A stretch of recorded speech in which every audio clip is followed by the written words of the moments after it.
Maryland had 13 days to prep for this game coming off a bye. Northwestern on a short week playing Saturday afternoon. They had to flush some frustrated feelings after losing to Indiana real fast. And coming on the road, they've been able to do that. And Porter ahead for a yard. It's been a while for Billy Edwards since he had thrown one up for grabs. That's why this is so shocking. In front of him multiple times. He's been that good, you know. Got away with a couple tip situations, which again happens to everybody. That one right there, just forcing it down 3 scores. Trying to bring him back with one throw.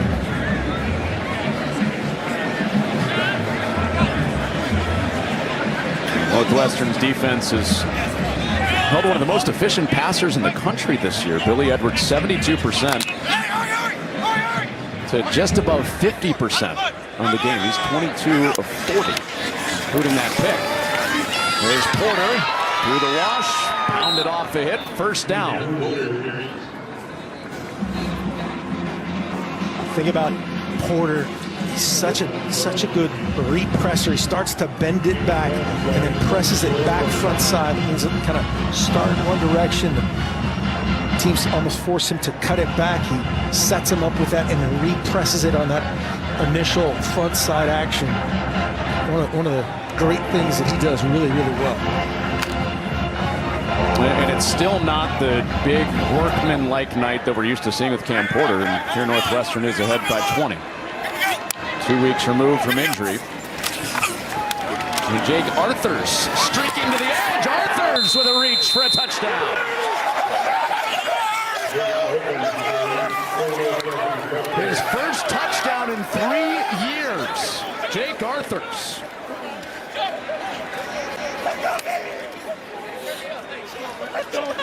A lot of firsts, and Damon Walters is setting up Arthurs. Watch that front side, just runs through 2, 3 would-be Terp tacklers to the checkerboard.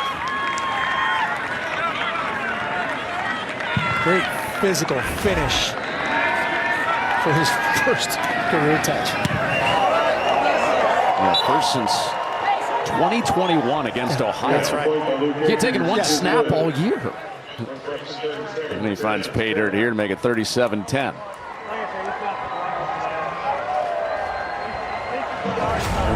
Well, Larry David is somewhere saying this is pretty bad for his alma mater. Former fraternity president here on campus, creator of Seinfeld, and Curb Your Enthusiasm.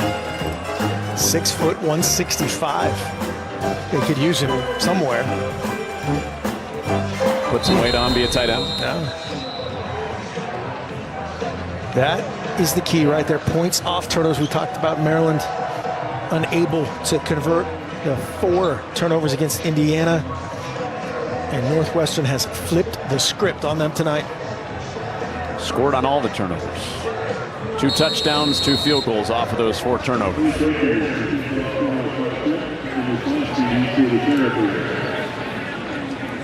David Braun challenged his team. Short week. This should help you guys emotionally. You've got, usually it's a 24-hour rule. You hear coaches say that all the time. He gave his team a 12-hour rule with that loss last week because they had to go 6 days then on the road after their last game. Yeah, that's sometimes the best thing, come in there and they flushed it in the morning, addressed their Indiana loss and what they needed to do going forward, let them go, and then brought them in back later that night and just pointed everything towards Friday night.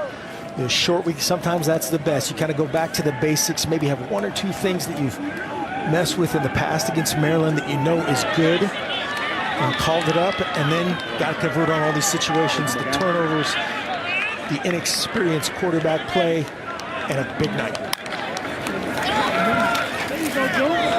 Edwards for Felton. And they rally. Northwestern does. This wasn't only uncharted territory for the players after not losing 2 games in a row last year at Northwestern. David Braun never had that happen at North Dakota State on his way to 2 national championships, the FCS level, as defensive coordinator. So that was partially advice he had to take himself. Caden Prather, first down, Maryland. Yeah, those are kind of uncharted waters you love.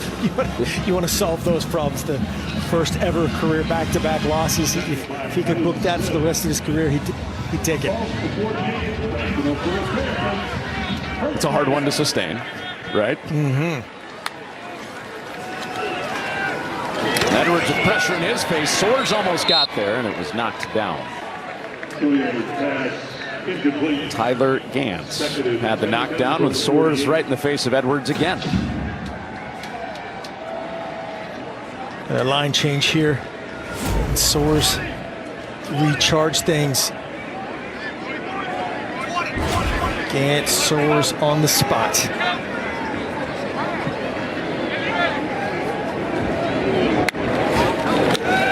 Second down, Edwards. Out of the backfield for Ray.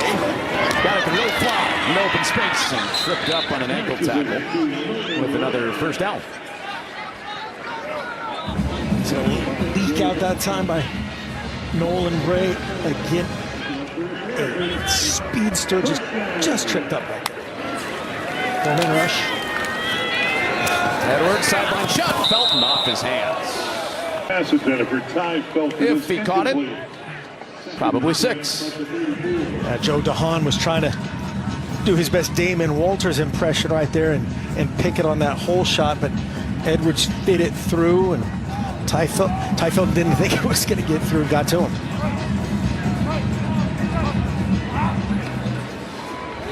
Deep to short outside in here right now for those guys.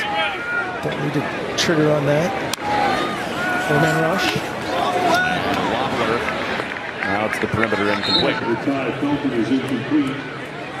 They do such a good job of that, Northwestern, sitting on routes, sitting on your tendencies.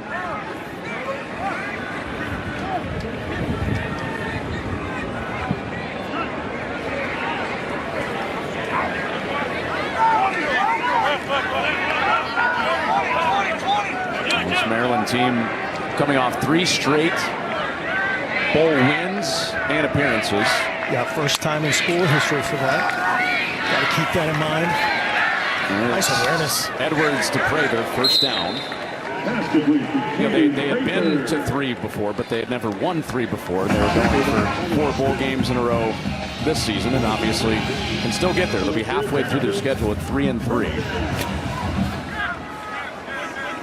And well-deserved optimism for the program. Coming in after those 3 straight years, especially with how Billy Edwards has engineered this offense leading into tonight. But it's getting tougher. Homecoming game next week. USC will be here. Minnesota just beat USC in an upset last week. We'll have to go there, then Oregon. Rutgers has only 1 loss. Iowa and Penn State to close it out. That is a real tough go. We talked about their gauntlet with several people this week, and that's why this game was so important. And for every Terp fan, this game was the tick in the win column in the preseason. You know, when you look over the schedule, but as you said, SC, Minnesota, Oregon, Rutgers, Iowa, Penn State, murderers row. Well, the Cats dominant, 37-10 at the 2-minute timeout, taking that short week into what looks like their first Big Ten win of the year.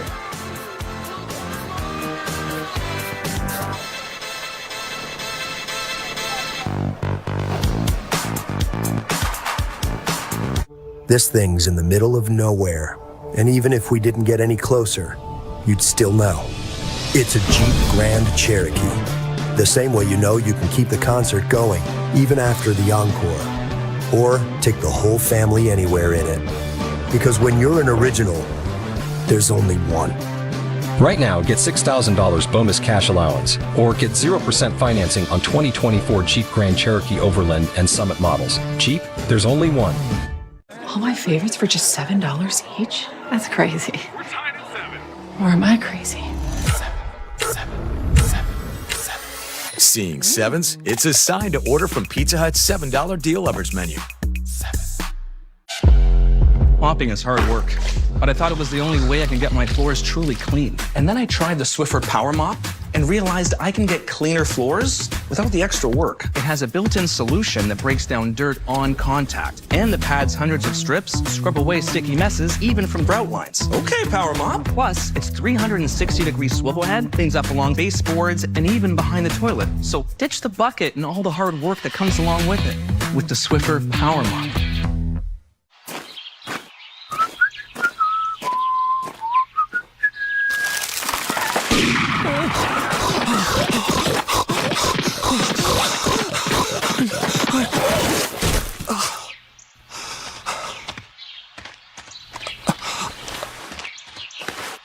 Hey, Mr. Poacher. Yeah? Tired already? Here, have a Red Bull.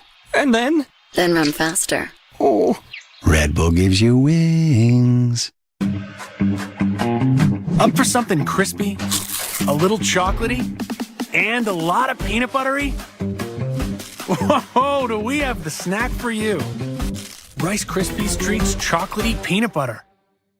Lowe's knows it's easier to make the right calls when you have the right team.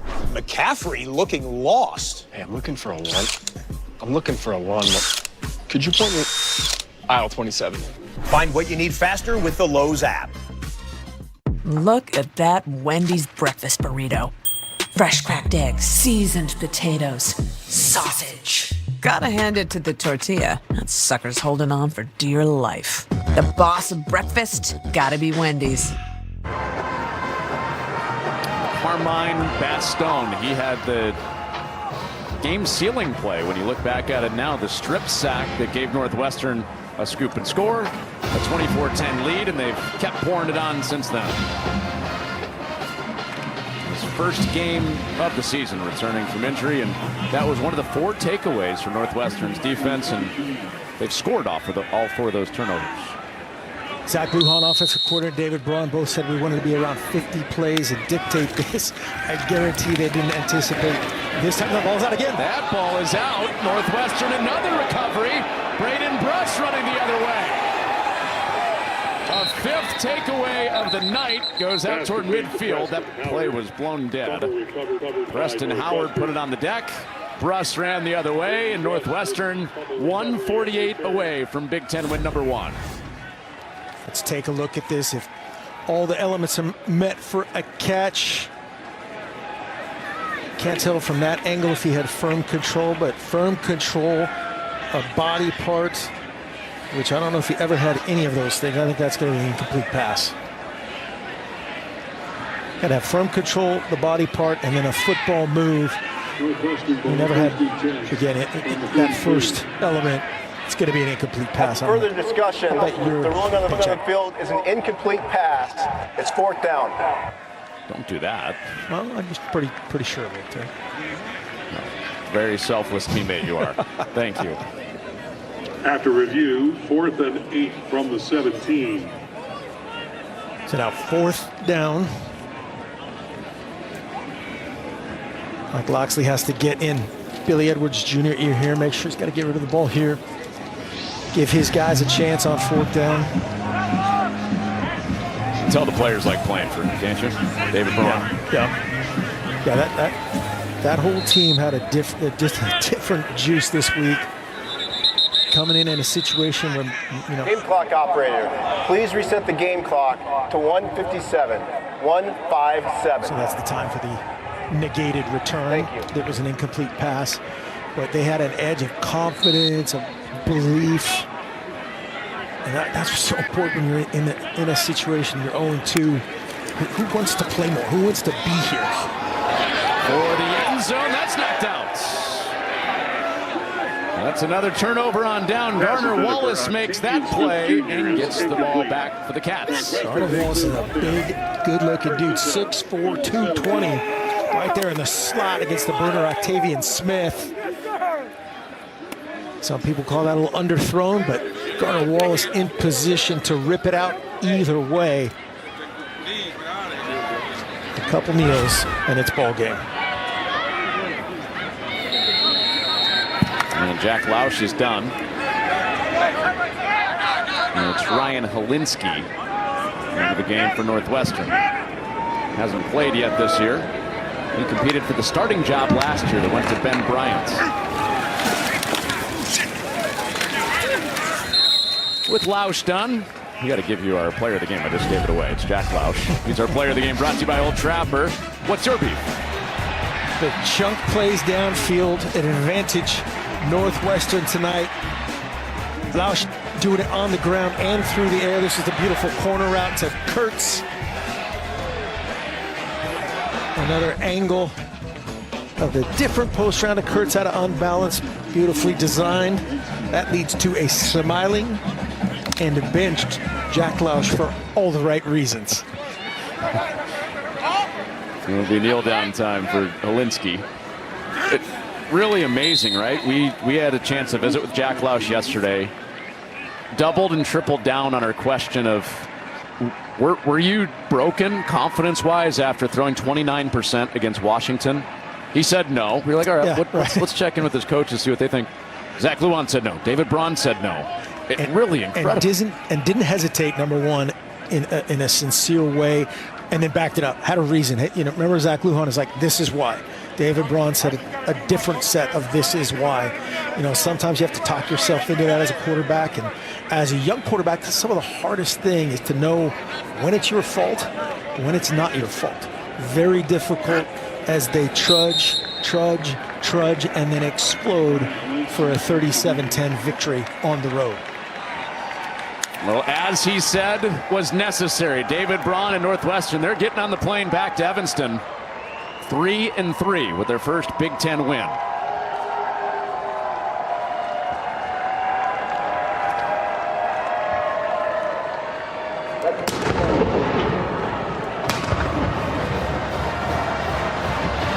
Northwestern and Maryland had never played before they're in the Big Ten together. It had been a little while since they had won here. That was actually 2 games ago. They don't play every year or every other year, but 7 years since they had won it, and they were convincing in doing it. Yeah, back to the drawing board right there for that man. You can see him look David Braun in the eye. Hey, you kicked our tail. No doubt about that. Still a lot to build on. Still a ton to play for both of these teams. But the party tonight is in Evanston, and certainly on that will be a very quick flight home. Quick, happy, and then they'll flip it back to their final game on the lakefront against Wisconsin next week at noon. Maryland has USC next week for their homecoming, trying to bounce back and get that first Big Ten win. David Braun and Northwestern, a dominant win on the road in College Park. We thank you for watching.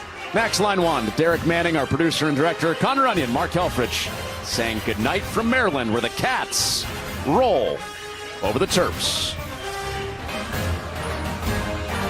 For me, I always tell everybody when I went to Alabama, that's when I got my doctorate in football. Coming in, I thought I knew a lot, and I realized how much I didn't know. Learning from Nick every single day was great for me.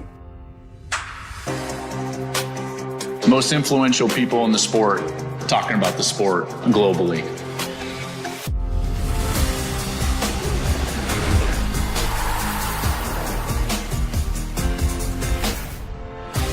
This time on Big Noon Conversations, I talk with Dan Lanning, head coach of the Oregon Ducks.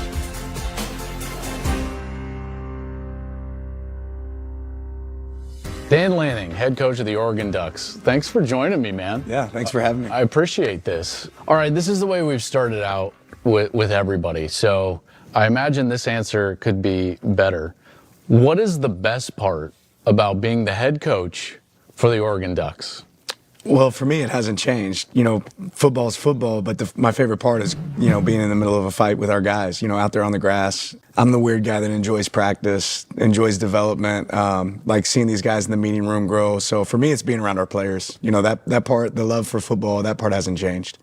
I've got to imagine that if you go back to the end of the year, you're a guy that coached with Nick Saban. You're from that tree in a large sense. When you saw the news that he was stepping away and retiring, what did you think? Well, one, that the GOAT just retired, right? The best to ever do it, and the level of consistency, the way he operated day in, day out, I can't say I wasn't surprised to see him step away just because of what the game's become and what he did for so long. But yeah, grateful that I got to, learn from him for a little bit. What was that like as a young guy, you're trying to learn how to be a coach, and I'm sure even when you were there, you realized like this is the best that's ever done. And I've said that too. Yeah. I think Nick's the greatest college football coach that we've ever seen. Yeah, I don't think there's any question. For me, at the time I was a full-time coach at Sam Houston State, and it was a step backwards financially. But for me, I always tell everybody when I went to Alabama, that's when I got my doctorate in football.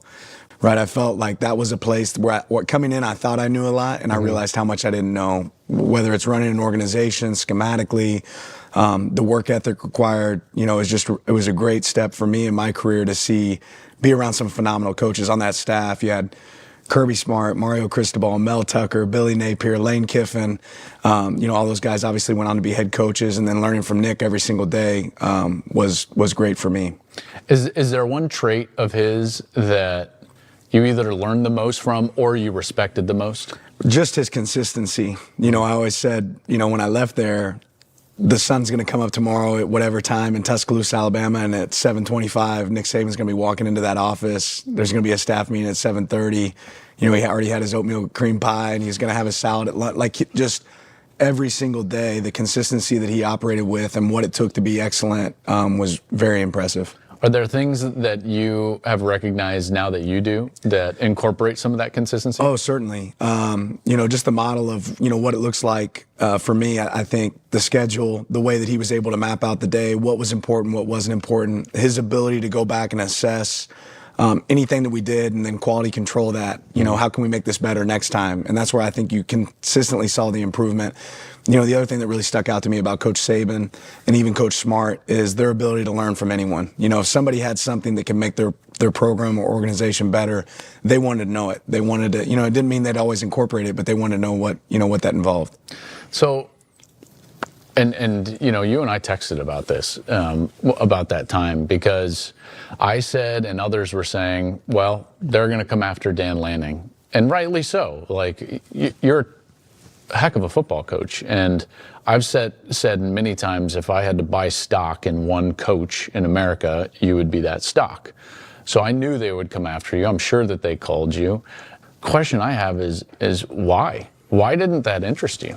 Well, I think it's more about what exists here. And for me, this is the first time in my career I feel like I'm somewhere where I could be for a really, really long time for my family. And that's probably number one, right? I think I told you before, my kids have lived in 8 states. I also can never take for granted that Oregon took a chance on me. And that means a lot to me. And there's things that I want to accomplish here that I haven't accomplished yet, that I feel indebted to this program and the people that, support this program that I want to be able to get done and create here. So I never like leaving a place where I feel like there's more left on the table, and there's a lot left on the table here at Oregon. And we've also chatted about there is a finite number of places that I think that it's realistic to win a national championship. I would argue this is one of those spots, and I think your level of commitment, in particular to this offense, suggests that you believe that this is one of those spots as well. Yeah, and it's not one of those spots because of me. I mean, there's so many people that have put so much into this place, whether it's our administration, whether it's the student athletes that believe in this place, our fans. They've created an experience here at Oregon that's really unique. And I'm lucky that I get to be a part of that. I get to kind of help keep the train on the tracks. To accomplish a championship, it's so hard. It takes a lot of things working the right way, but it also takes a level of skill. It takes talent. It takes a team. And I think all those things can exist here. Is there anything that's difficult? So I want to preface that by saying, yeah, everywhere has every place has something that makes it difficult to win. Yeah. Are there those things here? Well, every place, like you said, has limitations. I think one of the harder things here in the Pacific Northwest is I can't go out and throw a football and hit players that can play for us. So we have to have, players that are courageous and brave. There's some guys that will win from the Pacific Northwest and the state that can contribute, but we can't make an entire team from here. So we have to go, find the guys that are willing to get uncomfortable and maybe step away from their home to come here and be excellent and be great. But that's also part of what makes this place great. When you walk into the locker room, it's a melting pot of people, right? You'll have guys from the islands all the way to Miami to the DMV, all across the United States that make this, a really special place.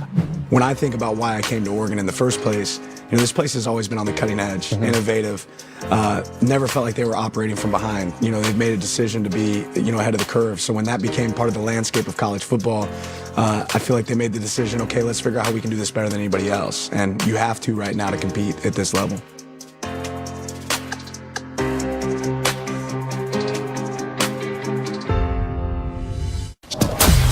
They say you're better safe than sorry. You can't reinvent the wheel. Curiosity killed the cat. They say take the path of least resistance and leave well enough alone. They say a lot of things. In 1953, they said our whiskey recipe tasted perfectly fine, so we burned it and made it better. Maker's Mark.